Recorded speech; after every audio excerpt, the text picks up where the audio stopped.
Nice to meet everybody. Just a bit of housekeeping. The loos are just there. I'm sure you guys have probably already seen them. This is the fifth in our series of lectures, and we're going to be looking at Sake Dean Mohamed. And this is the lovely Dr. Florian Stadtler. I'll just give him a very quick introduction. Research. So, Dr. Stadtler is a lecturer in literature and migration at the Department of English at the University of Bristol. He researches South Asian British film history and literature and has published extensively in this area. He is currently co-investigator on the Arts and Humanities Research Council funded project, Remaking Britain, South Asian Networks and Connections, 1830s to the present, a collaboration between the University of Bristol, the British Library and Queen Mary University of London. And I won't talk too much about Sake Dean, as I'll leave that for Florian. So yeah, thank you everybody. Yeah. Thank you so much for being here, and thank you so much for this invitation, which flooded into my inbox about a year ago as you were planning this series. It was also when we were very much embarking on this new project. But researching South Asian Britain is something that I've been doing since 2008 as part of a wider group of researchers, including the pioneering historian of South Asian Britain, Rosina Bisram, Sushila Nasta, and my colleagues, Sumita Mukherjee, who's in the history department at the University of Bristol, and Rohana Ahmed at Queen Mary University of London.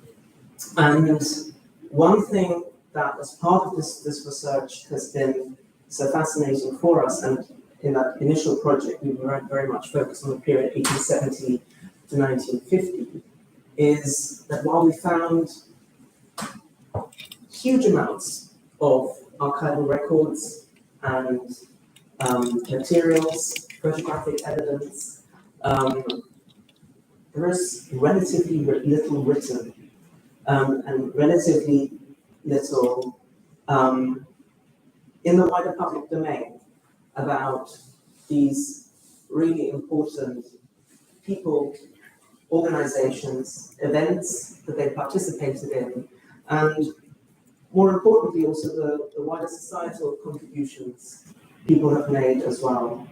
And Sake Dean Mohamed is a really interesting case study as part of that.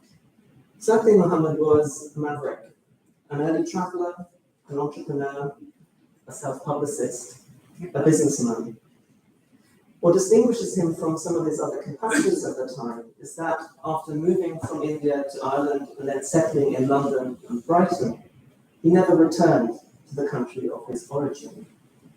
He made his life in Britain. And it's a journey of upward social mobility as well that make him incredibly interesting and make him very much unique, actually, amongst that early community of people who settled from South Asia in Britain. As I said, he was a self-publicist in many ways, and one who knew how to capitalize on Britain's burgeoning and increasing interest in the exotic and orientalist fashions of Georgian England. And one of the main vehicles he used was publishing. But he's also, of course, someone who's intimately connected with the local area that we find ourselves in. Marylebone, Portman Square, George Street, Manchester Square, Paddington Street are all areas that link up with the story of Sake Dean Mohamed. The Victorian representations we have of him, mainly in the form of frontispieces, publications, too are revealing and show an entrepreneur who knew how to harness his public image. On the one hand, presenting himself as a professional in Western dress, as we see here, in frontispiece down, and on the other, in Indian robes. In that sense, there are tensions and contradictions in these representations, but also a very conscious framing that we encounter from himself as well. He has agency, in other words, in the way in which he represents himself to wider publics, and he closely controlled how that image was created. And anyone who would denigrate his image, he would hit back, and he knew how to. And I will show you a little bit how that worked as my talk progresses. Muhammad's life was not just illustrious, but also long, spanning the 18th and 19th century from the Georgian to the Victorian age. He formed part of a small community of resident South Asians in Britain, was part of an entrepreneurial professional class. Why are Dean Mohamed and his descendants' lives then important for us historians? As the pioneering research of the historian of South Asian Britain, Livestream, has so pertinently pointed out, whilst from official reports we can glean that by the early 19th century, there was a small, settled and transitory population of people from the Indian subcontinent resident in Britain, forming part of British society, the records of the family and working lives of the settled population is actually little recorded. In contrast to the transient populations, such as the huge numbers of South Asian sailors, so-called Lascars, mariners, who were really important in bringing cargo to the centre of empire. Dean Mohamed and his family's life and his descendants then afford us a rare glimpse into how he carved out a space for himself and his family in Ireland and England in the Georgian period. So let's switch a little bit to his background. And this is his first publication, Travels of Dean Mohamed, that he published in 1794 in Cork in Ireland. It was published in two volumes at the time, and features sort of very early frontispiece of his when he was in his 20s. After serving in the army of the East India Company, Dean Mohamed accompanied Captain Baker on his return to Cork and then settled for a while in Ireland. Dean Mohamed had entered his service at the age of 11 in 1769. He was born in Patna in Bihar in 1759, but there is some controversy around his birth date created by himself. In another publication, he cites 1749. And why he did that, I will come to a little bit later. According to his own account, he was born into an elite Muslim family related to the Nawabs of Bengal and Bihar. Many of his ancestors worked in the administrative service of Mughal emperors, but with the shift in power in the mid-18th century in Bengal, as the power of the Nawabs of Bengal declined along with that of other Muslim regional rulers, and the increasing dominance in the province of the East India Company, his family started to seek employment with the company's army and administration, along with other members of the Muslim elites. Dean Mohamed's father served in the company's Bengal army, rising to the rank of Subedar, the second highest rank an Indian could be promoted to at that time in the company army. Dean Mohamed's father was killed in 1769 during an armed resistance against tax revenue collection, which his troops were charged with enforcing. And it's in that same year, at the age of 11, Mohamed himself joined Godfrey Baker, an Irish cadet at the time serving as his camp follower. Reportedly, Dean Mohamed was fascinated by the colourful uniforms of the British officers whom he had observed frequenting the social life of Patna's high society. That's at least how he recounts it in Travels. He rose quickly through the ranks to market master, jemadar, which is sort of the equivalent to ensign, and finally subedar, captain, aided by Baker's patronage, who too was promoted. So as Baker was promoted, Dean Mohamed followed suit. Mohamed was part of a range of military campaigns, for example, against the Marathas, and all of that is something that he details in this book. After Baker resigned from his regiment in 1782, Dean Mohamed decided to follow Baker, having found the ruling life in the army increasingly difficult. And there are very much that you see in this book already kind of mentions of conflicting loyalties and sort of thinking, well, what are we actually doing here as part of the East India Company army. He felt uncomfortable, and that's something that sort of interestingly registers in this book. But one thing that's also very clear is this incredibly close bond between him and Baker. So in letter 35, he expresses as his motivation to leave India his, and I quote, desire of seeing that part of the world, and the common bond with Baker. And quote again, I should suffer much uneasiness of mind in the absence of my best friend. So along with Baker, Dean Mohamed arrived in Cork in 1784. And after 10 years of living there, 1794, he then publishes this book. So when he arrived in 1784, he was only 25. This book was published when he was 35. He was tasked in creating a new life for himself. Baker continued to support him and opened doors to Irish Protestant elite circles for him. Baker's family was well established as wealthy court merchants, and his father held important offices in the city. And that was an important way in which doors opened for Dean Mohamed and how he started to navigate court society as well. In 1785, Godfrey Baker married Margaret Massey, daughter of Lieutenant General Lord Baron Massey, and while in Cork, Dean Mohamed advanced his studies, especially English language and literature, and this knowledge he honed for the flourishes in travel. There's a really interesting travel narrative and an extraordinary account, really, of life in the East India Company army. It ends with a departure from India.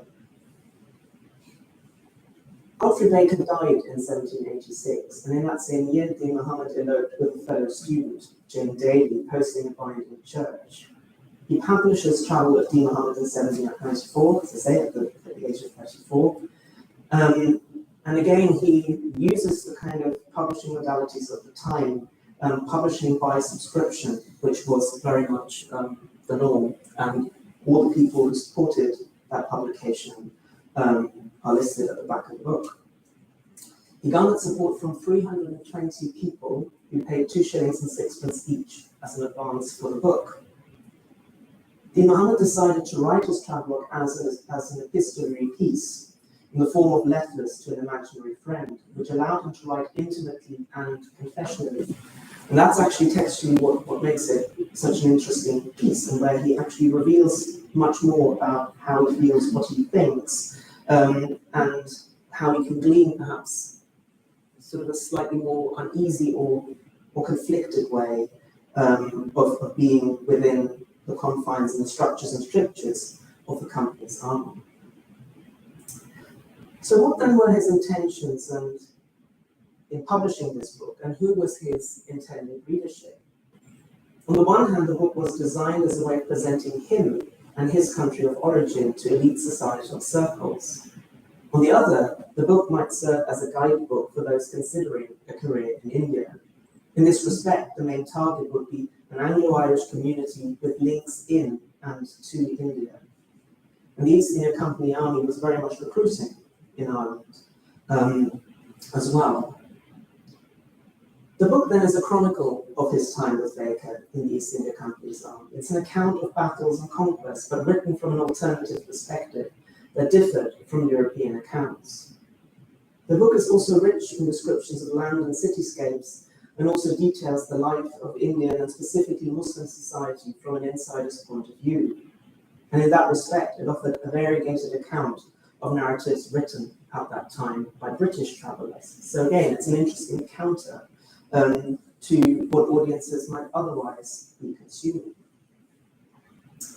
During the 1790s, Dean Mohamed continued to work for the Baker family, most plausibly as a manager in their household. However, his origin, race, and different cultural background made him feel ill at ease with this strata of society. He felt similarly distant from the Catholic Irish peasant communities. There were other Indians in Cork, but those were mainly transient sailors, servants, and some Anglo-Indian children as well. And yet, he soon made inroads. He married an Irish woman from the Protestant gentry, and his book, Travels of Dean Mohamed, the first book in English published by a person of South Asian heritage in Ireland and Britain, became a literary sensation. was endorsed by hundreds of leading Irish citizens, and yet there was still that kind of ambivalence towards it. He was never fully accepted. By 1807, his circumstances changed, and now in his late 40s, he left Ireland and moved to London, most likely because of a change in relationship with the Baker family. Though the exact reasons for his departure is actually not recorded. But what's interesting is that Dean Mohamed would not really mention his almost 25 years in Ireland in print or in reported conversation. Indeed, in some records that he expressed, he'd come directly from India and England. So again, there's an editing out of that experience in Ireland. And there's, some might argue, well, there's a streamlining of the narrative that happens through that. But on the other hand, you might also think, well, might that suggest about what he experienced in Ireland and what he's trying to edit out? That's conjecture. We haven't got proof of that. But nevertheless, that's sort of something that certainly comes to mind when, well, that part of life, and there's a long part of life, doesn't really get a further mention. So we're now in London, and the baptism record of his daughter Amelia reveals his location near London's Portman Square in Marylebone, a highly fashionable part of town, especially popular with Indian paternal nabobs, men who had amassed vast amounts of wealth with the East India Company. Indeed, Amelia, born on the 8th of August 1808, and her brother, Henry Edwin, born in December 1810, were both baptized in this church. During his own employment with Sir Basil Cochrane, who was a rich nabob who was running a vapour bath from his mansion in 12 Portman Square, he was introduced to vapour baths as a business idea. Most likely, Mohamed introduced Cochrane to shampooing or jampi, a form of therapeutic full body massage. So it's not just about shampooing your hair, but this is actually something much larger in a way in how this needs to be understood in the context of its time. Cochrane left Sake Dean Mohamed's efforts uncredited and unacknowledged, but Dean Mohamed would later successfully market jampi and vapour bath therapies in Brighton under the name, and one could even argue under the brand, of Sake Dean Mohamed. Before he embarked on a career he was to become most famous for, though, we need to, of course, turn to the very famous coffee house. And this is one of the first adverts of it in 1810. So this is, of course, a very, very different kind of enterprise. The famous Hindustani coffee house, a name through which he could signal, on the one hand, the oriental and exotic associated with coffee at the time. And yet, what's also actually really important to note is that it didn't really serve coffee at all, but was an eating establishment first and foremost, serving Indian cuisine in an oriental Indian atmosphere. Sake Dean Mohamed opened the Hindustani Coffee House in 1810 in 34 George Street near Portman Square to tap into a growing demand in the metropolis for Indian food and hookah smoking, mainly catering to a clientele of nostalgic former East India Company employees and nabobs. And that perhaps emerges most clearly from the kind of advertisement that he published in the Times at the time. So, Mohamed, East Indian, manufacturer of the real curry powder, 34 George Street, Portman Square, respectively informs the nobility and gentry that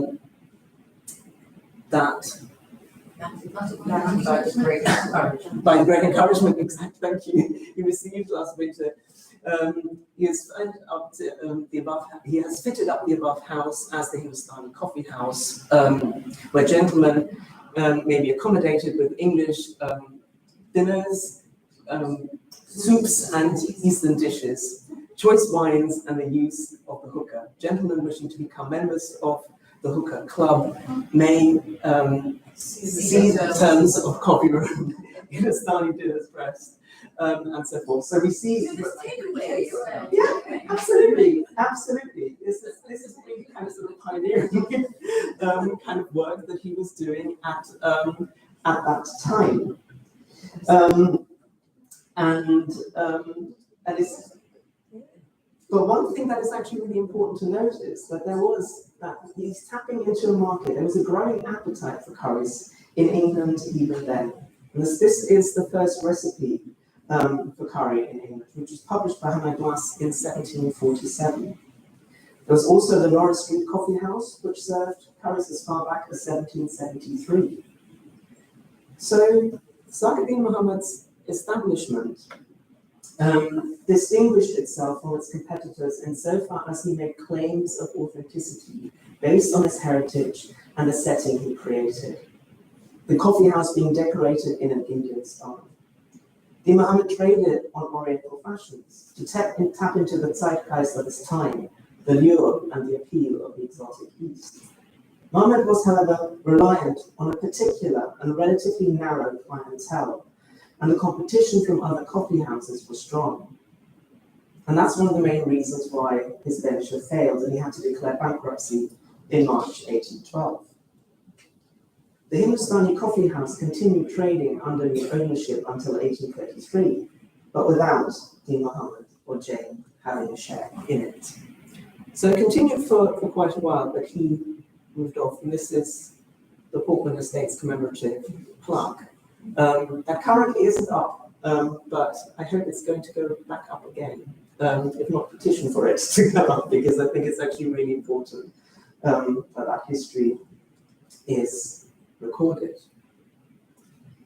In the wake of the failure of his venture, now aged 54, he fell on hard times, and he advertised in 1813 for the position of a butler. Such was the situation that he was willing to take a position in town or country. It also meant he had to move the family to the less fashionable Paddington Street as well. By then, his teenage son William was already working as a postman, a position he held for the rest of his life, but the salary he made could not support the whole family.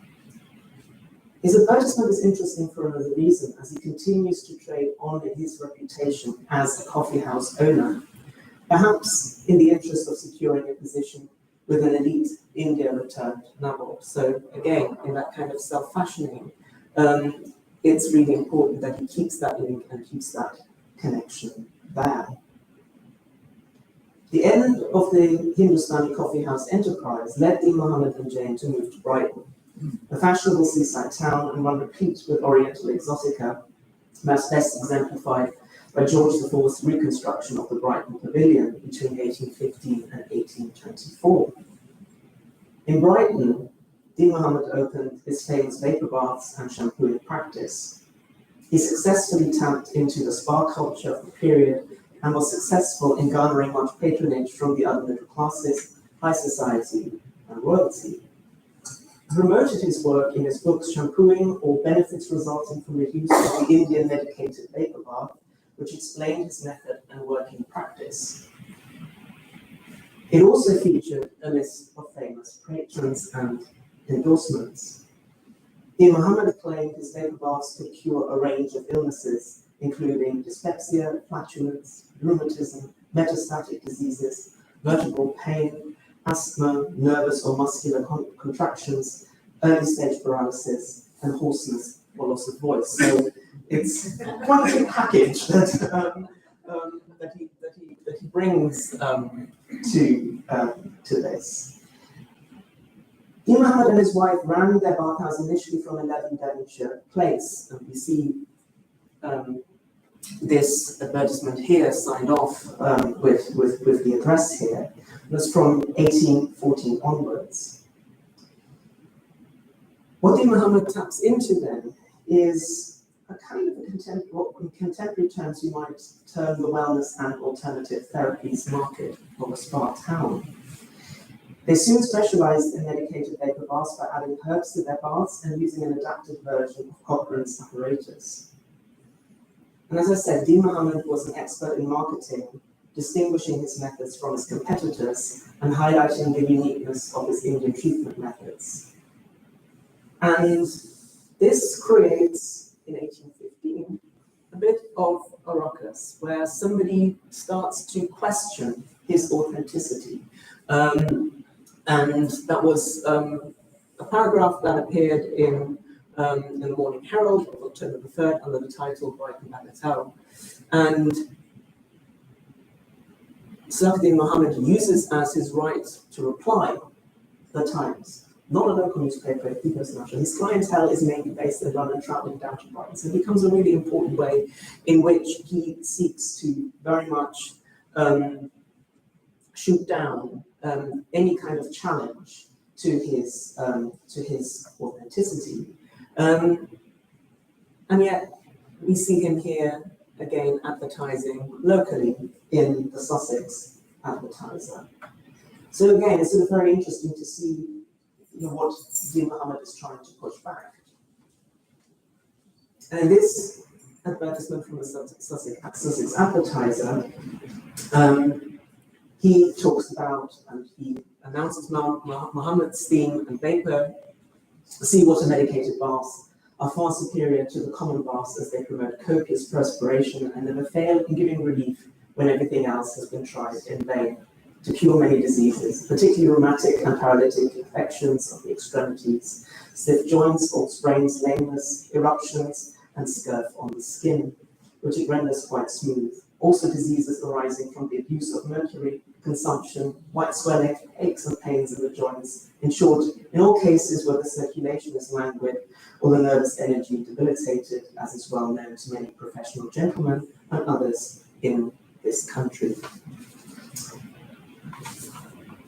Mr. M has attended several of the nobility with the happiest results, can give most satisfactory references, and be ordered lodgings in his house if required. Mr. and Mrs. Mohamed possess the art of shampooing.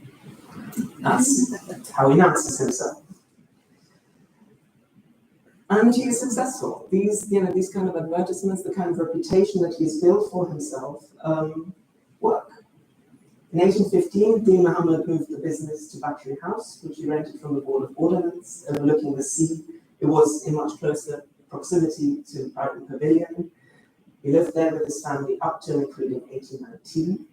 And as Brighton's popularity grew, Mohamed's establishment regularly featured in guidebooks, adding to his growing reputation and loyal clientele. So as I said, Mohamed is adept at self-promotion and adapted his biography to make him appear in a respectable manner. For example, from 1818 onwards, he titled himself Shampooing Surgeon. In 1820, he published the book Cases Cured by Sake Dean Mohamed, Shampooing Surgeon. Dean Mohamed's baths form part of a wider trend for therapeutic baths, which emerged across Britain, and the publication of Mohamed's books helped to create a special niche for himself. The business soon outgrew the Battery House building, and Dean Mohamed built bespoke premises just down the side from the Brighton Pavilion.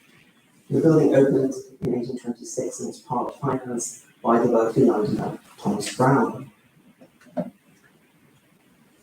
And see here the premises that he moved into. The success of the bathhouse turned Dean Mohamed into a celebrity, an image he helped to construct himself through self-promotion, highlighting to his clientele his method as the latest medical science. He expanded his book of Cases Cured into a full-length book outlining his method and cures alongside testimonials, published under the title Shampooing or Benefits from the Use of the Indian Medicated Vapor Baths as Introduced into this Country by Sake Dean Mohamed, a native of India. And there are 3 editions of this book. First published in 1822, then expanded in 1826, and then in 1838. Got that here. That's the 1826 edition. Again, another illustration of the baths. And then there is here the 1838 edition of Shampooing as well, which features the endorsement of the King from 1st February 1823. So I'm going to skip back to here. As medicine and science started to advance and the medical practitioners further professionalized themselves through the Royal College of Physicians, Surgeons, Apothecaries, and so forth, Dean Mohamed sought through the publications to highlight his credentials, suggesting he had trained in medicine in India before entering into the service of the East India Company.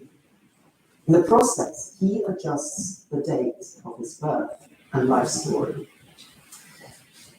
So in the first edition, he writes his biography up as follows. The humble author of these sheets is a native of India and was born in the year 1749 at Patna, the capital of Bihar in Hindustan.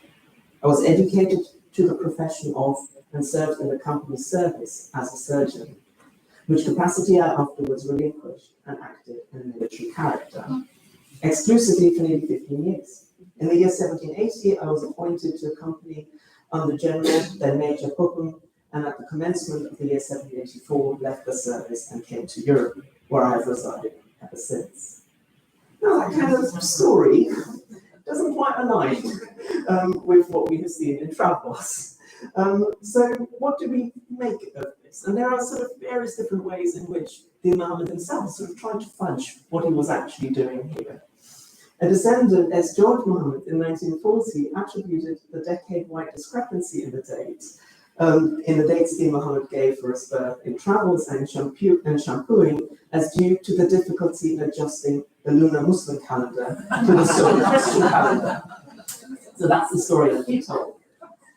But while Dean Mohamed may have offered this explanation to his descendants, the historians Michael Fisher and Rosina Vistrom convincingly argue that the 1759 date of birth he stated in Travels aligns with existing records and the chronology of the events of his life, while the 1749 date he claimed in shampooing does not. I mean, he would have lived to, if we go with the 1759 date, he would have lived to close to 100 in age, which, I mean, and he lived to a very ripe old age already at that time. So, yeah, it's, as I said, but historians still argue over this, which is kind of an interesting one in many ways. But yeah, as I said, I'm with Michael Fisher, with Rosina Vistrom, on that, sort of having deep dived further into the dates and the way in which we can sort of reconstitute his life through the newspaper coverage as well. So a major driver of the popularity of Brighton was the patronage of George IV and William IV, and Dean Mohamed treated both monarchs with shampooing and vapor baths. And of course, the endorsement that he received from the king becomes a really, really important part of that, and part of that way of establishing himself, but also that people are seeking him out. It was also at this juncture when he then appeared in his official court costume that was created for him at that time. And they were very much based on Mughal imperial court robes. And this was, again, part of that kind of imperial fantasy in which George IV enveloped himself in the pavilion. The royal patronage not only secured him a good payment bolstering his finances, but also increased his local standing and garnered publicity for his establishment. So much so that he also opened in the 1830s a branch in London, which was run by his son, Dean Mohamed, and that was at number 11 St James's Place. There were difficulties that he faced with the investors. Somebody else took it over, maintained the name, so again, somebody tried to capitalize on him. And Dean Mohamed got so cross that by 1838, they opened another bath in 7 Little Rider Street. After that previous venture run by his son was taken over after the untimely death of his son by George Fry. And as I said, George Fry was the person who continued to use Mohamed's name, even though nobody from the Mohammed family was connected with these baths anymore. The 1838 establishment in Ryder Street was, after the death of his son, taken over by Horatio another son of Sake Dean Mohamed, and more about him later, because this is another person with close connections to this area here. I'm going to talk about him a little bit more. But the other thing that I just wanted to also point out, the 1826 edition is really fascinating and interesting, and I do really like this poem by Mrs. Kent of Wimpole Street, London, who writes this poem to Dean Mohamed, a little ode that she publishes in the Brighton Gazette. Worn out by anguish and excessive pain, hope seemed delusive and assistance vain. Oppressed by sorrow, languid by disease, deprived of health, all pleasures ceased to please. The bath whose influence over the shattered frame, like the mild soothing of a parent came, bade her now hope who felt affliction's rod, and blessed with health now breathes her thanks to God. To thee, Mohammed, let a grateful heart its warmest thanks and gratitude impart. By thy great skill and unremitting care, one has been saved that might have perished here, who while she feels a pulse within her veins, will bless thy name if memory remains. Which is a really kind of and there are lots of these kinds of testimonials in this book. It's not just endorsements, but also these kind of sort of little flourishes that we get here. Now, after Queen Victoria's accession in 1837, Brighton becomes less fashionable, and as trends and tastes change, the business ran into financial difficulties, leading to the Brighton Pass to close in 1841, after his business partner Thomas Brown died. The executors stipulated that the baths should be sold by public auction. Mohammed didn't have the funds to purchase the premises, which were bought by rival William Knight. In the years up to his and his wife's death, they sought to revive their business in a new location, but during the 1840s, their public profile had dwindled and they were almost forgotten. Jane Mohammed died in December 1850, and Mohammed died in 1851. And here is the entry in his death register. While Sake Dean Mohamed seems like a maverick entrepreneur who found patronage with highest members of the establishment, some of his descendants had an even greater, if not longer-lasting impact. But like Dean Mohamed, these endeavours and discoveries remain largely forgotten and also largely unacknowledged. It is clear from the entrepreneurial career of Sake Dean Mohamed that he formed part of an emerging professional middle class. The lives of his children, grandchildren, and descendants reveal further insights into the experiences of an early settled South Asian community in Britain. For example, his eldest son, William, who already mentioned, lived from 1779 to 1833, worked as a postman in London. Three of his other sons followed Sake Dean Mohamed into the medical profession. Dean Mohamed, who already mentioned, who died in 1836, who ran the London bathhouse in St James's Place.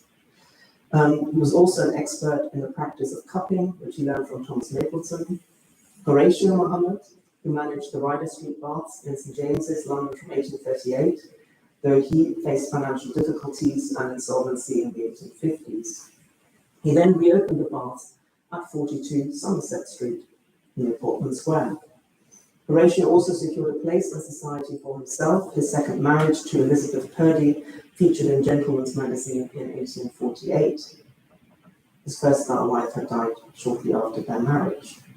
Like his father, he was good at promoting the benefits of vapor baths and published a book on the subject, The Bath and Short Hints on Bathing, in 1844. His youngest son, Arthur Akbar Mohammed, took on the reduced rented Brighton baths at Black Lion Street.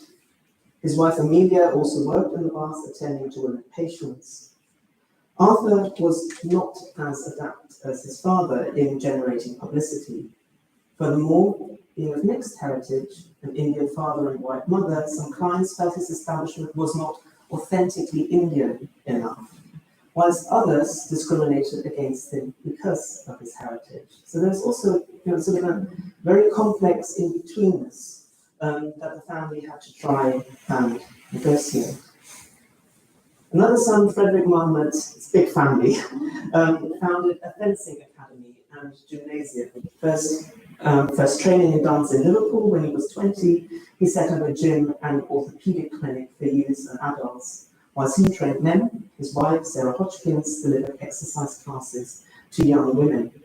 They catered to middle and upper class clientele and met with success, expanding from their initial establishment in a Paston Place to 2 further locations in Brighton.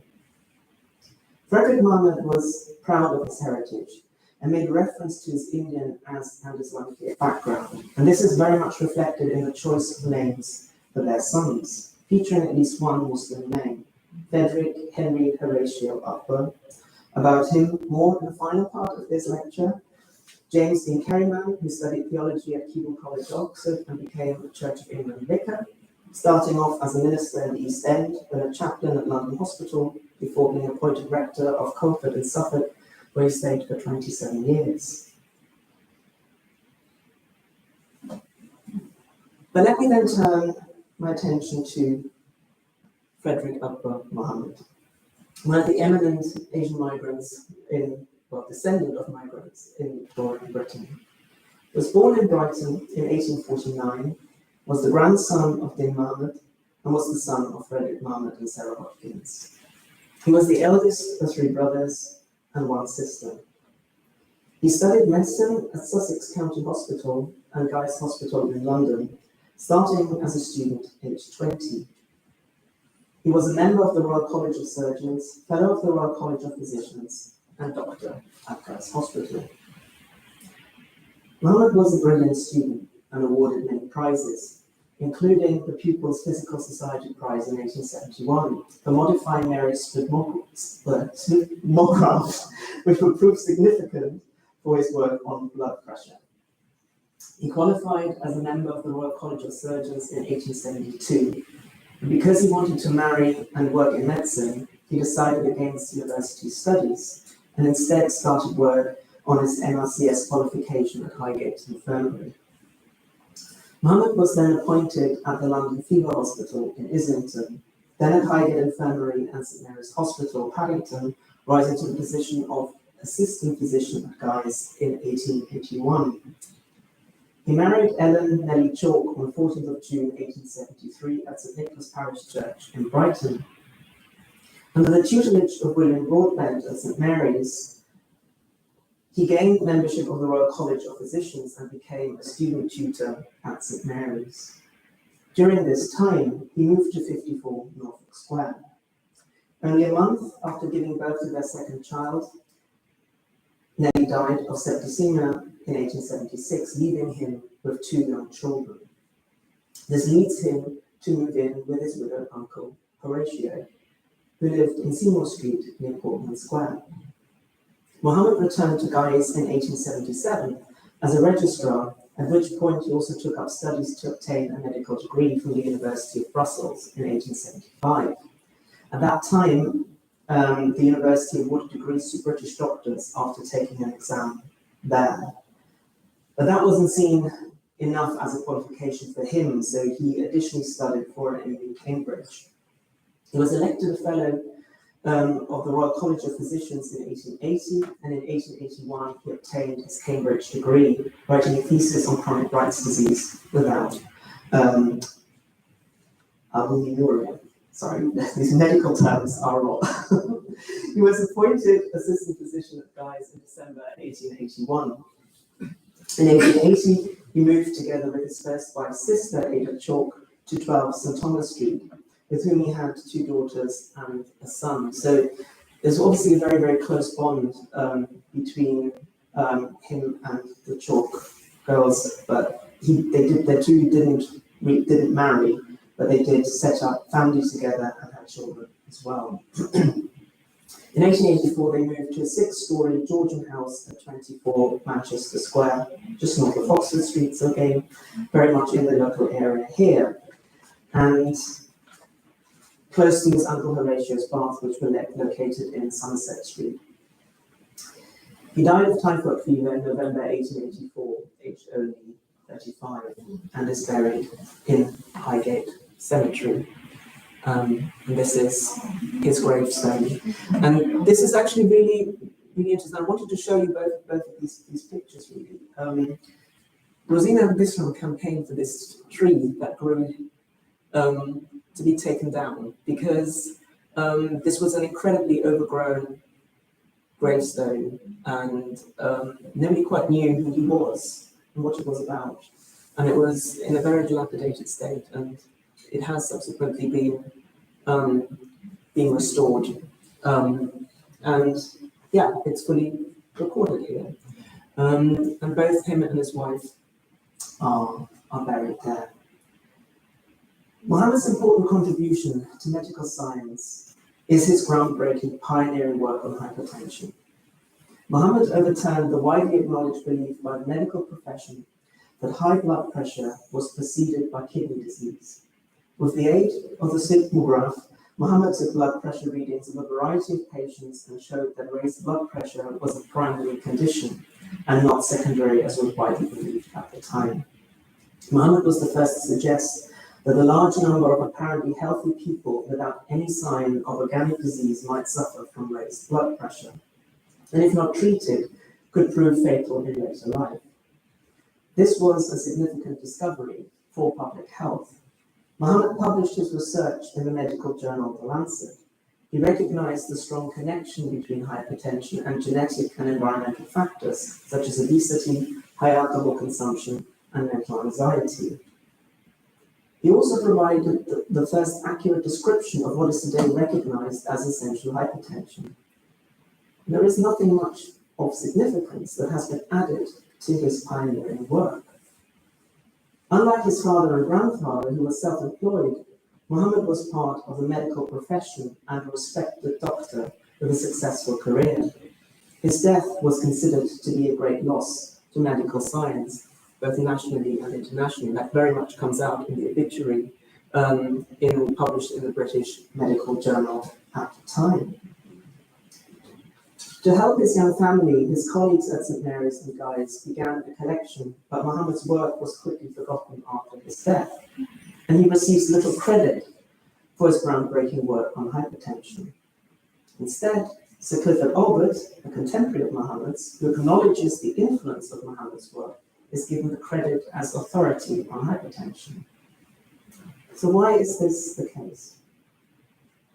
Was it because Mohammed died early at a young age, and so his influence on young scholars was lost?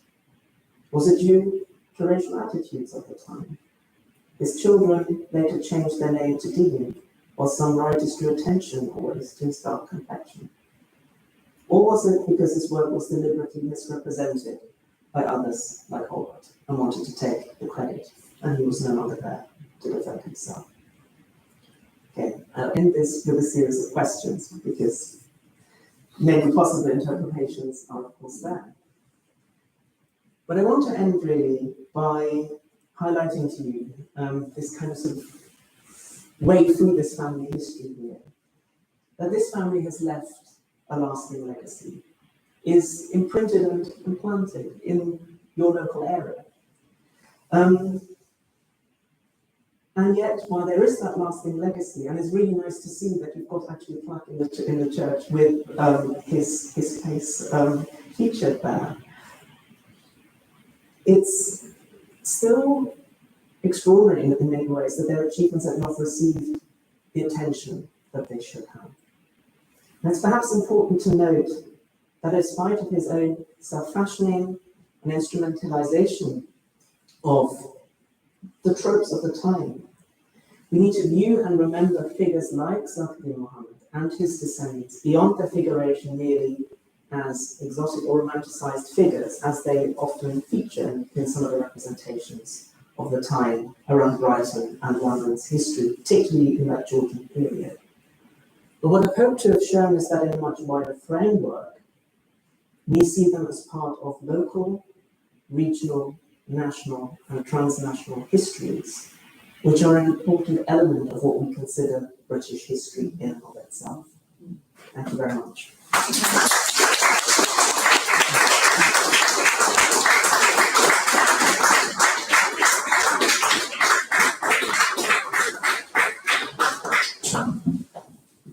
you very much.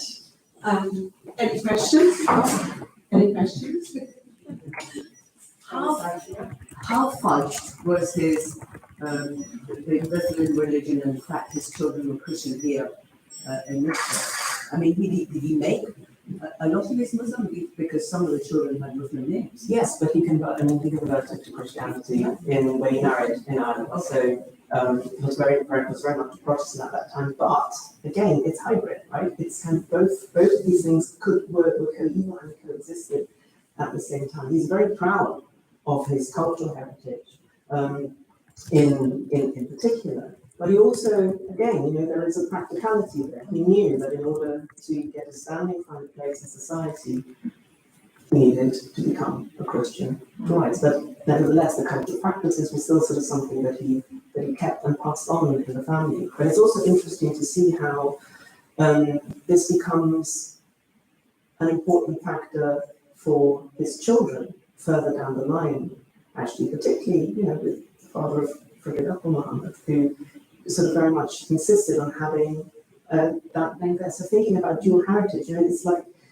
these, culturally these things coexist side by side and are lived together in that. And that's again sort of a really interesting early example of I guess how mixed marriages function and work together, and how you negotiate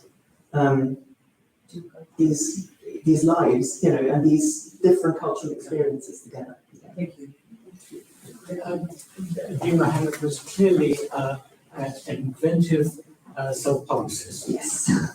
I particularly enjoyed on the way, the question will follow, but on the way that he was a founder of the notion of hot food takeaways. Yes.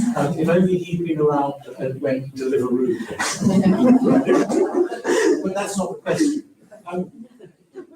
Earlier, Travels, you mentioned, was sponsored by subscribers before publication. This is a sort of early version of the blog. And I'm just curious as to... It's a Substack, yes. Your English department.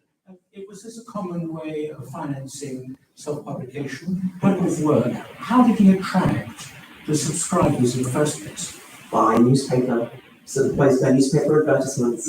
So that is, he made an announcement a year before the book was published, that it was his intention to write this book about his travels in India, basically. And that was, his genius in a way, in terms of you need to think about it. Stockholm was a city, it was well frequented, but he would stand out. There weren't many South Asians around at that time, so of course people were curious about him. So he would have generated already a lot of interest there. And then through the connection with Baker as well, Baker was a big door opener for him. His family was very well established in Cork, so by association, he becomes, in the environs of that town, almost like a sort of a mini celebrity. And that curiosity that generated, that created that kind of subscription. But yes, it was a model that was not just used by him. It was a model that was often used to get publications. And again, the way in which then, I guess another way another publishing model that was around. This is also interesting.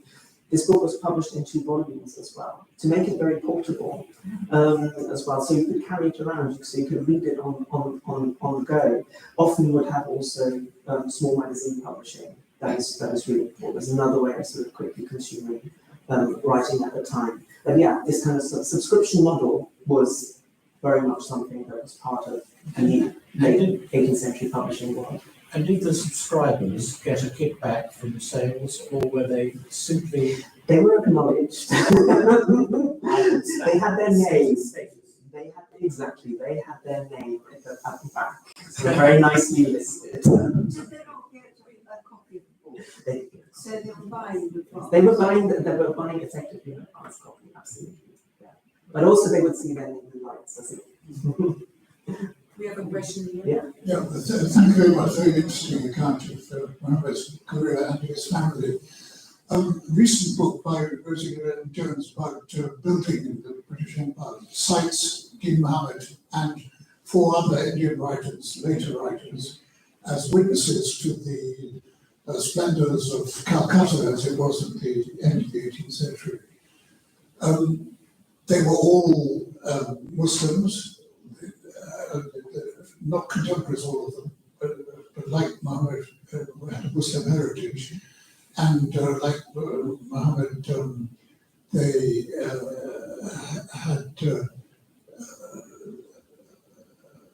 had been in the service of the East India Company. So the question that arose in this recent book is whether the fact that they were Muslims, the fact that they'd all been servants of the East India Company, did that prejudice them in favour of or against making criticism of the what other people regard as the excesses of the East India Company at the time? And indeed, perhaps for his children, the reaction to 1857, the Indian Mutiny, the effect it had on Muslims in this country, or indeed the association with the Irish Protestant nobility. I mean, there were a whole series of historical developments which might have affected their attitudes and influences and position in society. I mean, that's a really interesting question. The first thing to say is Sake Dean Mohamed edits Ireland out of his life. He edits Ireland out of his life. He doesn't mention it. There is no record. We don't actually know what subsequently he thinks about Ireland or what happened there. But it's very much, as I said, he wants to almost create a linear narrative that takes him directly from India to the centre of empire and to Brighton.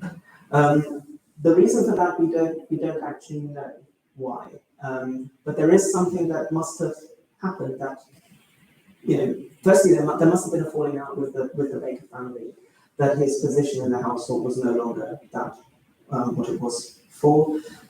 Some conjecture around that is that it is disapproval of the marriage that he had made, that kind of almost elopement. That's behind that, you know, it has, you know, sort of society prejudice against them, but we don't 100% know. So again, in terms of what you were asking earlier, yes, absolutely. After the decline of the Nawabs and the particular decline of regional Muslim rulers, the decline of the Mughal Empire, in particular, the East India Company becomes an employer for these administrators, but also through soldiers who became tax collectors and so forth, because it's an administrative system that replaces what the Mughal Empire effectively had built up earlier. That obviously compromises their position in a complex way. The Travels is an interesting book for that reason, or the form Travels takes is interesting precisely for that reason, because it is written in the form of letters addressed to an imaginary friend that allows him to be more self-critical. It allows him to feed in his unease, his uncomfortableness of what he witnesses. And that is not something, if this were a differently written travel account, he wouldn't quite have these kinds of devices at his disposal. So he can very subtly feed this in without jeopardizing his societal standing by doing so. And this is again how in the reception of that book is slightly weird, because some see this very much as a kind of an advert. Go out and join the East India Company army, because these are the kinds of adventures that you can have, right? This is so how some of the readers should have seen it. But if you read it with a critical eye, you see actually, yeah, you know, the way in which, you know, some of these campaigns are run, the way in which he witnesses wounded soldiers, the way in which there are these kind of certain encounters framed there.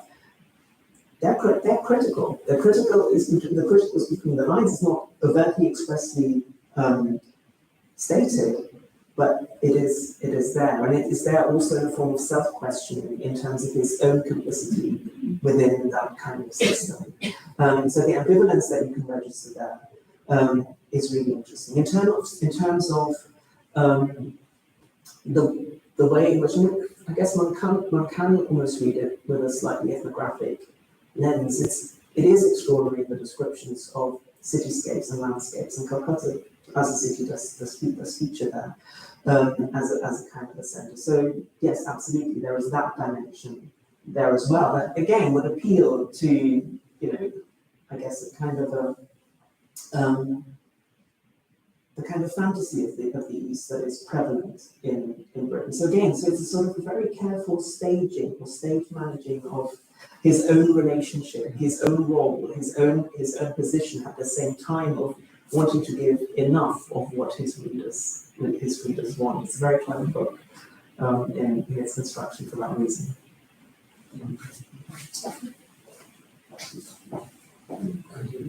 Hello. I noted with interest that the Pakistani copy has, and indeed later is writing about the bathhouse in Brighton, referred to gentlemen as possible patrons, and only gentlemen, although we know that he served Mrs. Kent about it.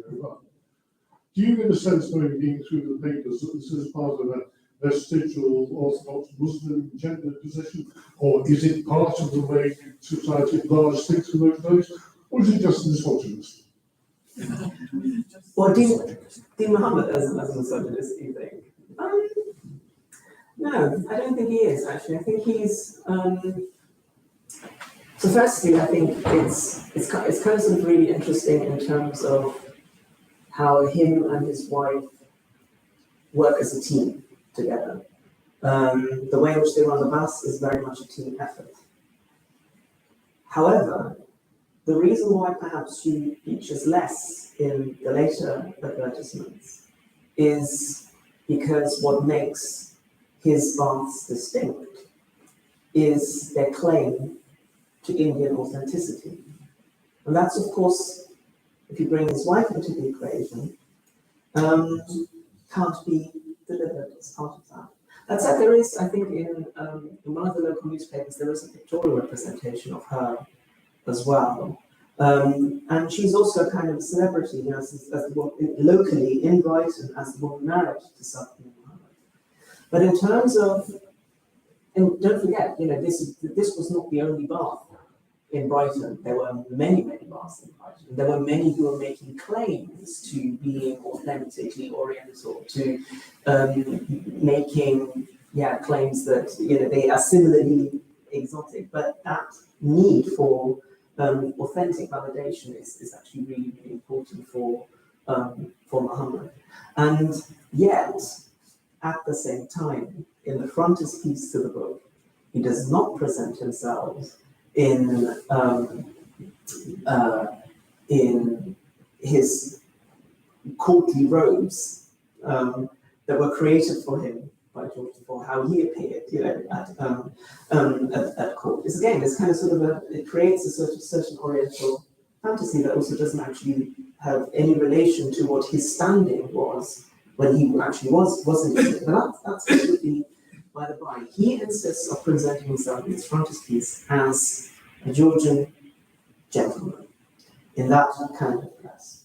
And this is precisely because his vapor baths, his medical vapor baths, and the reason to announce himself as a shampooing surgeon as well, is that what continues apace is the professionalization of the medical profession through these different work colleges that were established at the time. The introduction later on of medical degrees as well comes quite a bit later, but nevertheless was important for him to legitimize himself, what he was doing, the kind of work that he was doing. And that, in the way in which this becomes framed, centers him, and it needs to center him in that way. But that's not to, I think, denigrate the kind of teamwork between him and his wife, and actually something that also his sons carried forward as well. They worked very, very closely with their wives in a lot of the work that they were. But that's with directing the advertising mainly at gentlemen. No, not necessarily. I mean, there's also there are some other adverts that say, you know, that we do cater for women as well, and we will be taken care of by my wife. You know, so again, so that the propriety was also actually very important to be kept in that kind of way. So. Any more questions?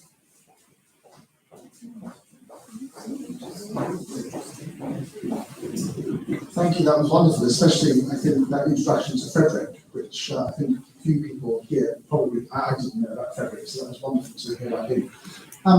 Several questions. The first is, why did he keep going bankrupt? I mean, he's obviously a very successful businessman, entrepreneur, he knew what he was doing, and yet this serial bankruptcy just keeps on happening. Yeah. I mean, the Hindustani coffee house was very much a miscalculation on his part. He expanded too fast. He, you know, 34 George Street, he bought several rooms and expanded out further. And the big problem was, what he miscalculated, he thought there was going to be an ever-growing community of Nawabs coming back from India. But what he had miscalculated, that many of them were bringing their own cooks with them from India, so actually didn't need a leading establishment like that. Or they lived in Marylebone, but worked in the city, and so would seek out eateries in the city of London instead. And so that brought that kind of enterprise off kilter. With the bathhouse, so ran from 1822 to 1840, the East Cliff in Brighton, that was sheer bad luck. He had a sleeping partner in that who helped bring up a lot of initial investment into the place. He never had anything to do with it. He dies in 1840, and the executors insist on the baths to be sold. And that's where obviously a lot of capital for him was located. And he didn't have the funds to buy out that share, and that meant the baths had to be sold, and that's why he located up away. So the Hindustani Coffee House was a bad business idea. I think the baths that was bad luck. And as I said, you know, there were, you know, rapacious people who wanted in. That's particularly what happened when he expanded to the other bath in St James's in 1830, where his son was running it. And again, you know, that kind of didn't have quite the flair of his father. And also he was of mixed heritage. He wasn't Indian enough in the way in which those baths were framed.